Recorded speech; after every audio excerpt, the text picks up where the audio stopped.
एक गांव में राकेश नाम का गरीब आदमी अपनी पत्नी लीला के साथ रहता था। अपना घर चलाने के लिए वह रिक्शा चलाता था, परंतु वह बहुत लालची था। कोई सवारी अगर उसके रिक्शे पर कुछ सामान भूल जाती तो वह उस सामान को लौटाने की जगह चुपचाप अपने घर ले जाता और पूछने पर झूठ बोल देता कि उसके पास नहीं है। फिर एक दिन राकेश रोज की तरह रिक्शा लेकर काम पर निकलता है। उसे रास्ते में सड़क के चौराहे पर एक मिठाई का डिब्बा पड़ा मिलता है। अरे ये क्या पड़ा हुआ है? अरे वाह, मिठाई का डब्बा लगता है ये। वाह वाह, आज तो मजे आ गए मेरे। लीला तो खुश हो जाएगी मिठाई देखकर। उसने तो पूरी जिंदगी में इतनी स्वादिष्ट मिठाई नहीं खाई होगी। चलो चलो घर चलते हैं, ये मिठाई मैं मजे से खाऊंगा घर पे जाके। खुशी से फूला हुआ राकेश मिठाई का डिब्बा लेकर रिक्शे पर घर चल देता है। घर पहुंचते ही वह बड़े जोर शोर में आवाज लगाता है, लीला, अरे ओ लीला, जल्दी से बाहर आओ। देखो आज मैं तुम्हारे लिए क्या लाया हूँ। अजी आ रही हूँ। ऐसी भी क्या लॉटरी की टिकट लाए हो कि रेल भगा रहे हो? थम जाओ वहीं, आती हूँ। लीला फटाफट बाहर आती है और देखती है कि राकेश के हाथ में एक मिठाई का डिब्बा होता है। अजी, अब ये किसका सामान चुपचाप रख लाए?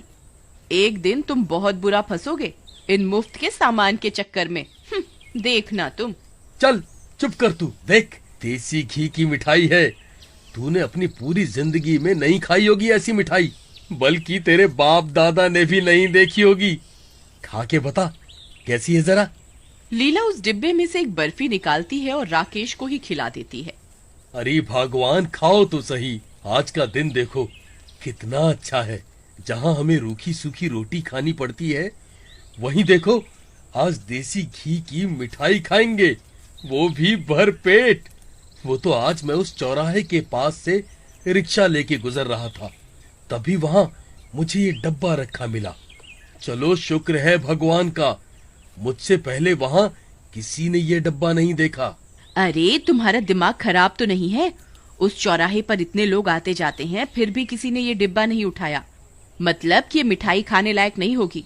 और तुम्हें पता नहीं क्या, चौराहे पर हर कोई चीज रखी होती है तो उसे नहीं उठाना चाहिए। लोग टोटके करके रख देते हैं अक्सर ऐसे।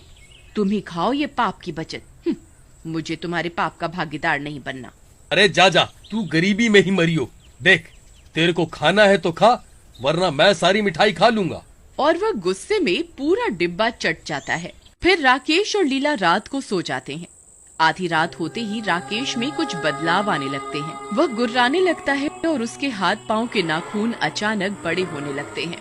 गुर्राने की आवाज सुनकर लीला की नींद खुल जाती है। अरे ये कैसी आवाजें हैं? अरे मर गई रे, ये क्या हो रहा है इन्हें? इनके पैर के नाखून अपने आप एक ही दिन में इतने बड़े पिशाच जैसे कैसे हो गए? और ये आवाजें कैसे निकाल रहे हैं? तभी राकेश बदलते बदलते एक पिशाच का रूप ले लेता है और तेज तेज गुर्राने लगता है। अरे ये क्या, आखिर मुझे इंसान का शरीर मिल ही गया राज करने को। अरे मर गई रे, मर गई रे, ये मेरे पति को क्या हो गया? अब मैं क्या करूं? हाय, मैं लुट गई, बर्बाद हो गई। लीला के चिल्लाने की आवाज सुनकर गांव वाले उसके घर के बाहर इकट्ठे हो जाते हैं। अरे क्या हुआ लीला बहन, क्यों चिल्ला रही हो इतनी रात को? गांव वालों की आवाज सुनकर राकेश पिशाच खुश हो जाता है, क्योंकि उसे एक साथ इतने सारे शिकार मिल जाते हैं। इतने सारे लोग, अरे वाह, शिकार खुद चल के मेरे पास आए हैं। अब मैं सबका खून पी के अपनी बरसों पुरानी प्यास बुझाऊंगा। ये सब देखकर लीला डर जाती है और वह पीछे के दरवाजे से बाहर निकल जाती है। राकेश पिशाच गुर्राते हुए बाहर आता है। गांव वाले राकेश को अजीबोगरीब हरकतें करते देख भौचक्के रह जाते हैं। राकेश पिशाच एक एक करके सभी गांव वालों पर हमला बोल देता है। गांव वालों पर तो मानो आफत। अरे भागो रे भागो! अरे ये कहीं नाटक तो नहीं कर रहा? वैसे ही राकेश कितना लालची है। कभी ये सोच रहा हो कि ऐसा करने से गांव वाले इससे डर जाएंगे, और इसे मुंह मांगी चीजें देते जाएंगे। तभी राकेश पिशाच ये सुन लेता है और उसी गांव वाले पर टूट पड़ता है। अच्छा, तो तुझे लग रहा है मैं नाटक कर रहा हूँ? रुक, तुझे तो मैं नहीं छोड़ूंगा। राकेश पिशाच तभी उस गांव वाले की गर्दन पर अपने बड़े बड़े नाखून से हमला करके उसका खून पीने लगता है। ये दृश्य देखकर पूरे गांव में हाहाकार मच जाता है। सब अपनी जान बचाकर यहाँ वहाँ भागने लगते हैं और राकेश पिशाच ऐसे ही एक एक करके सब पर हमला करके उनका खून पीने लगता है। लीला छुपकर राकेश पिशाच की तबाही देख रही होती है। उसे समझ नहीं आता कि वह क्या करे। तभी अचानक उसे याद आता है कि राकेश वह मिठाई लाया था जिसे खाने के बाद ही वह पिशाच बन गया था। लीला को समझ आ जाता है कि वह मिठाई किसी ने काला जादू करके चौराहे पर रखी होगी जिसे राकेश घर ले आया, जिसकी वजह से राकेश पर पिशाच ने कब्जा कर लिया है। अब तो किसी टोटका तोड़ने वाले को लाना पड़ेगा, वही कुछ कर सकता है। अब लीला चुपचाप 2-3 लोगों को इकट्ठा करने की सोचती है। अरे शिव भैया, यहाँ आओ, 2 गांव वालों को और बुला लो, मेरे पास एक तरीका है इस समस्या का। अरे बहन, ये क्या हो गया है तुम्हारे पति को? राकेश ने तो पूरे गांव में भूचाल ला दिया। ऐसे ही चलता रहा तो राकेश पूरे गांव को तहस नहस कर देगा। भैया, ये सब उस चौराहे वाली मिठाई की वजह से हुआ है। मतलब? हुआ यूं कि शाम को घर आते समय राकेश को उस चौराहे पे मिठाई का डिब्बा रखा मिला। राकेश इसे घर ले आया और वो टोटके वाली देसी घी की सारी मिठाई खा गया, जिसकी वजह से राकेश पर पिशाच ने कब्जा कर लिया है। तो अब हम क्या करें जिससे गांव वालों को राकेश पिशाच के हमले से बचाया जा सके? पीछे जंगल में एक औरत रहती है जिसने भूत पिशाच भगाने में सिद्धियां प्राप्त की हुई हैं। उसे काला जादू उतारने का तोड़ जरूर पता होगा। अब वही हमारी मदद कर सकती है। तो चलो बहन, देरी कैसे भी करके हमें राकेश को उस पिशाच के कब्जे से रिहा कराना होगा, तभी गांव वालों की जान बच पाएगी। लीला, शिव और कुछ गांव वाले चुपचाप राकेश पिशाच से बचते हुए पीछे जंगल में घुस जाते हैं।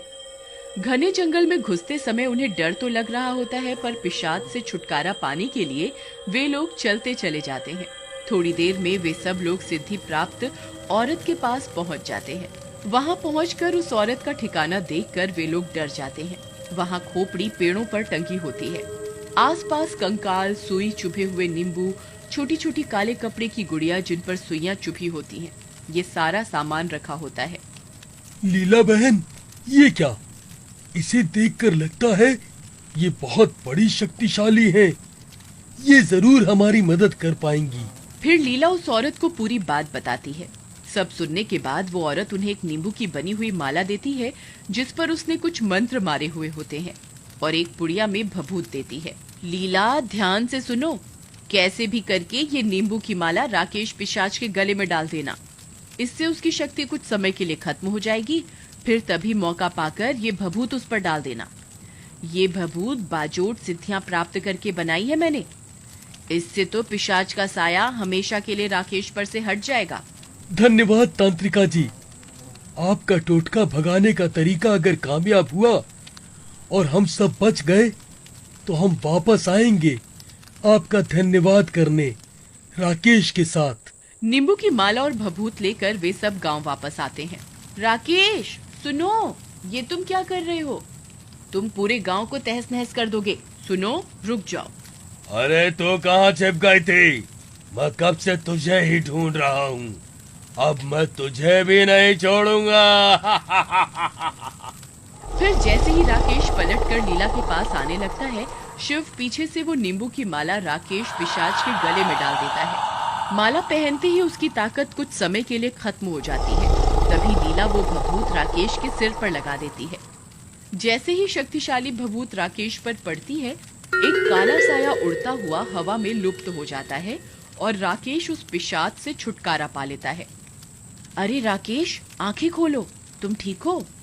हाँ लीला, मैं ठीक हूँ, पर ये मुझे क्या पहनाया हुआ है? अरे राकेश, अब तुम ठीक हो तो छोड़ो सब, पर एक सबक सीख लो, लालच करना छोड़ दो। फिर लीला, राकेश, शिव और कुछ गांव वाले मिलकर उस औरत का धन्यवाद करके आते।